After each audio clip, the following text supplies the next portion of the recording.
हे जे जर्सी जनावर आहेत बरोबर, यांना जे खाद्य दिलं जातं त्याच्यामध्ये बियर खाद्य दिलं जातं, त्याच्यामुळे त्यांची पचन संस्था रेग्युलरली वीक होत चालली. गाय असो की म्हैस असो, हे पण एक स्त्री शरीर आहे बरोबर. तिचा हार्मोन बॅलन्स गेल्यामुळेच ती परत हिटवर येत नाही आणि ती लागत नाही. याचा अर्थ असा आहे की गाय सर्वांगीण दृष्टीने वीक होत चालते बरोबर.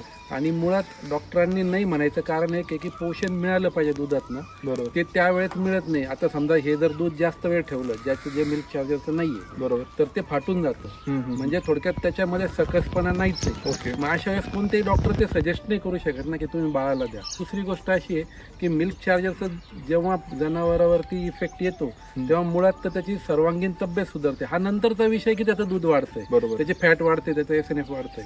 परंतु जनावरांची तब्येत चांगली झाली, शेण घट्ट टाकायला लागलं, त्याचा जर कोठा सुधारला, तर या सगळ्या कारणांमुळे ते थोडक्यात त्याची तब्येत व्यवस्थित असल्यास त्याचं दूध सुद्धा निर्मळ राहील.